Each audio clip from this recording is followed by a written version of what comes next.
کبیرہ گناہ کرنے والا جہنم میں جائے گا، معاف کر دو، اس کا قانون، اس کی رحمت ہے، یہ آخری انسان جہنم سے نکلے گا، آخری سب سے زیادہ سزا کاٹ کے نکلے گا۔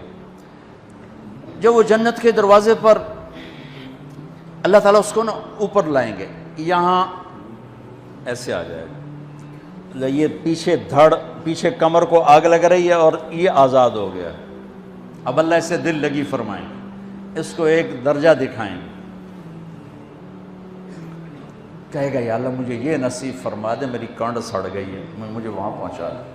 تو اللہ تعالیٰ فرمائیں گے اگر میں نے وہاں پہنچایا پھر کوئی مانگے کہ نہیں، کچھ نہیں مانگتا، مانگتا ایک بہت۔ جب وہ پہنچے گا ابھی اس کا آخری مرتبہ آگے، تو اللہ ایک اور درجہ دکھا دے گا۔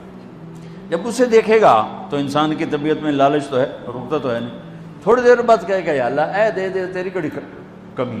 تو اللہ تعالیٰ کہیں گے پھر اور مانگے گا، نہیں بالکل نہیں مانگتا، تو اللہ تعالیٰ وہاں پہنچا دے، پھر ایک اور دکھا دے گا، تھوڑی دیر تو صبر کرے گا، پھر کہے گا یا اللہ کوئی گل نہیں، اے دے دے، تیرے کو ان کا گھاٹا ہے، اور مانگے نہیں بالکل تیری عزت کی قسم۔ اب اللہ اس کو اس کا اصلی درجہ دکھائے گا، لیکن اب یہ ڈر جائے گا کہ اتنی باری میں چکر بازی کی تھی، جو ہوں مانگیا تھا کہ نہیں واپس دے، ٹکٹ نہ لگے، لہٰذا وہ چپ ہو جائے گا، مانگے گا۔ اب اندر ہی اندر وہ ڈر رہا ہے، اور ادھر بے صبرہ بھی ہو رہا ہے، آدمی پیدل ہوتا ہے، چل کوئی سائیکل ہی دے دے، میں سورا بھی دے دے، کوئی گل نہیں، چلاواں تو صحیح۔ جب سائیکل آتا ہے تو کوئی موٹر سائیکل گزرتا اللہ صحیح ہے، کوئی موٹر سائیکل دے دے، میں بھامے سزوکی ہوئے وہ تو دے دے۔ جب سزوکی موٹر سائیکل آ جاتا ہے پھر گاڑیوں دیکھتے پہ کہتے یار کوئی موٹر ہی دے دے، بھامے سزوکی ہوئے۔ جب سزوکی آتی پھر آندہ یا اللہ ٹویوٹا دے دے، جب ٹویوٹا آتے یا اللہ لینڈ کروزر دے دے، مقدہ تک کدا ہی نہیں آتا حرص و حوث۔ اس لیے میرے نبی فرمایا قبر کی مٹی تیرے حوث کو بھرے گی۔ جو وہ چوتھا درجہ نظر آئے گا نا، جو اس کا اصل ٹھکانہ ہے، اب ڈرے گا کہ کہیں ریورس نہ ہو جاؤں۔ اب اللہ کہے گا میرے بندے اللہ تسأل، مانگتے نہیں ہو، مانگتے نہیں، کہے گا یا اللہ اب مجھے ڈر لگتا ہے کہ تو مجھے پیچھے ہی نہ ہٹا دے۔ تو اللہ تعالیٰ فرمائیں گے اچھا یہ بتا، میں آپ کو بتا رہا تھا کہ لا الہ الا اللہ پاسپورٹ ہے، محمد الرسول اللہ ویزا ہے۔ کس ملک کا ویزا ہے؟ جس کا سب سے چھوٹا درجہ، چھوٹے پر میں اتنا زور لگا رہا ہوں کہ اور میرے کو زور ہے ہی کوئی۔ اب وہ بتانے لگا ہوں، اب اللہ اسے کہے گا اچھا میرا بندہ یہ تو بتا، میں نے جس دن دنیا بنائی تھی اس دن سے لے کر جس دن ختم کی تھی اس کا 10 گنا کر کے تمہیں دے دوں، راضی ہو؟ 10 گنا اس دھرتی کا، آج کا نہیں، دنیا کے وہ پیدا ہوئے سائنسدان کہتے ہیں 25 سے 30 ارب سال ہے، ٹھیک، اور پتہ نہیں آگے کب چلے گی، خیر ہن پیچھے تھوڑا ہی کام رہ گیا، تو 10 گنا دے دوں۔ وہ اس کو یقین نہیں آئے گا، بے یقینی میں کہے گا یا اللہ ربو کے ہاسا کیتی جانا میرے نال، ہاسا نہ کر۔ تو اللہ کہے گا میں ہاسا نہیں کر رہا، میں سچی مر، چل۔ اب یہ داخل ہوگا اور جب دروازہ کھولے گا اور نوکر کو دیکھے گا تو یوں سر جھکائے گا، وہ کہے گا میرے آقا کیا ہوا؟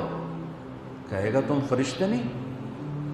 کہ نہیں میں تو آپ کا نوکر ہوں، اور میرے جیسے 80,000 نوکر ہیں آپ کچھ۔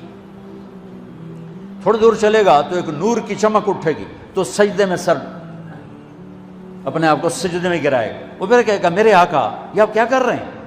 وہ کہے گا یہ سامنے جو نور ہے یہ میرے اللہ کا نور ہے، میں اللہ کو سجدہ کر رہا ہوں۔ کہے گا یہ آپ کے اللہ کا نور نہیں ہے، یہ آپ کے گھر کی روشنی ہے، لائٹنگ۔ آگے چلے گا تو قالین آ جائے گا، اس قالین پر کتنا چلنے کا ہے یہ زمانہ؟ 40 سال چلتا جائے گا تو تب جا کے وہ قالین ختم ہوگا۔ 40 سال دنیا کے، وہاں تو 4 سیکنڈ میں اسے طے کرے گا۔ 40 سال لمبی کارپیٹنگ۔ نوابہ بہاولپور نے انڈیا سے بزرگ کو بلوایا تھا تو ان کے لیے کارپیٹنگ کی تھی، اسٹیشن سے لے کر محل تک، تو سارے ہندوستان میں غلغلہ مچ گیا، شور مچ گیا کہ نوابہ بہاولپور نے اتنا 4 میل لمبا قالین بچھا دیا۔ ادنا جو سب سے آخری لتر لتر کھا کے جنت میں جائے گا اس کی کارپیٹنگ 40 سال، آگے 80,000 نوکر.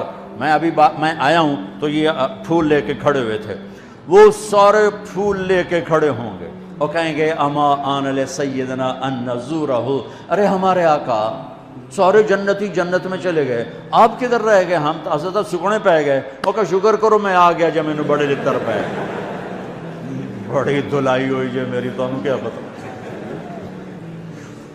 تیرے کی فرشتیاں مار مار تباہی پھیر چھڑ گئے. 80,000 نوکر، کوئی تنخواہ ان کے ذمہ نہیں، سب اللہ پر پوری کرے گا. کھلانا پلانا سب اللہ کے ذمہ، پہنانا سب اللہ کے ذمہ. ہاں تمہیں پتہ جنت میں قد کیا ہے؟ 130 فٹ. 130 فٹ.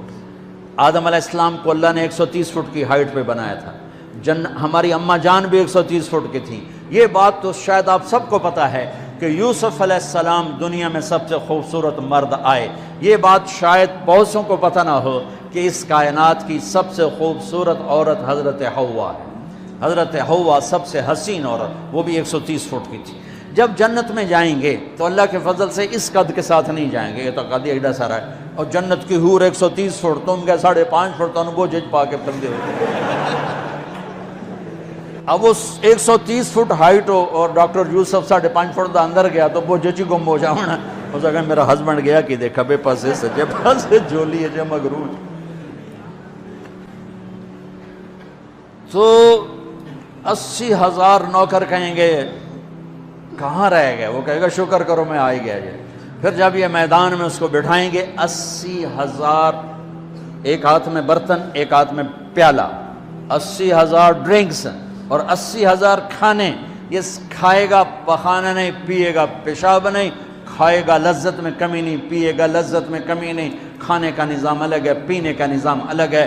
کھا پی کے جب فارغ ہوگا کہیں گے اب آپ اپنے اہلیت سے مل لیں، اپنی بیگم صاحب سے مل لیں.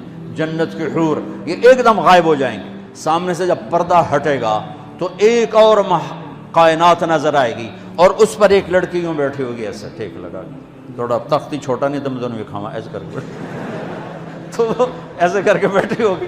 تو وہ جب اس پر نظر پڑے گی نا جنت کی لڑکی پر تو اس کی آنکھیں ایسی پھٹی رہ جائیں گی، ایتھے ہی رہ جائیں گے. وہ دیکھتے جا رہا 40 سال بس ایسے ہی بیٹھا رہے گا. جس نے جنت کے کالے کالے دوزخ کے کالے فرشتے دیکھے ہوں وہ حور نو وے کہ مرے گا نہیں تو اور کیا ہو وکھی جاندہ وکھی. آخر وہ بولے گی اما لک فینا من رغبت، میرے آقا آپ میرے پاس نہیں آئیں گے؟ پھر اس کو ہوش آئے گا ارے بی بی تو کون ہے؟ کہے کہ تیری بیگم اور کون، تیرے انتظار میں بیٹھے بیٹھے گھڑیاں بیت گئیں. تو یہ سب سے ادنا درجے کی جنت ہے، تو اعلیٰ درجے کی جنت کیا ہوگی. اور یہ ایمان والی عورت جو دنیا میں اللہ اس کے رسول کو راضی کر کے چلی گئی، اس جنت کی لڑکی سے 70,000 گنا زیادہ خوبصورت ہوگی. میرے بچوں اللہ رسول سے تعلق بنا، محمدی بن جاؤ. ڈاکٹر کی ڈگری بھی لو اور ساتھ محمدی ڈگری بھی لو. ڈاکٹر کی ڈگری موت پہ بیکار ہو جاتی ہے اور محمدی ڈگری ایسے کھل کے سامنے آتی ہے کہ دنیا بھی تمہاری، آخرت بھی تمہاری، قبر بھی تمہاری. یہ تبلیغ اس کو سیکھنے کی ایک خوبصورت محنت ہے. اپنی زندگی 24 گھنٹے کی زندگی میں صرف 5 نمازیں فرض ہیں، نہ چھوڑو. نماز نہ چھوڑو، نماز نہ چھوڑو، کسی حال میں نہ چھوڑو. میرے نبی کے نواسے نے کربلا میں پڑھ کے تاریخ بنا دی قیامت تک کے لیے کہ کربلا جیسی شدت ہو تو بھی نماز نہیں چھوڑ سکتی. روزہ چھوٹ سکتا ہے، مسافر ہے، بیمار ہے. حج چھوٹ سکتا ہے، پیسہ کوئی نہیں. زکوٰۃ چھوٹ سکتی ہے، پیسہ کوئی نہیں. نماز نہیں چھوڑ سکتا. تو جتنے آپ بیٹھے ہو، اساتذہ ہیں، بچے بار بچے، نماز نہ چھوڑنا. میں ہاتھ جوڑتا ہوں، نماز نہ چھوڑنا.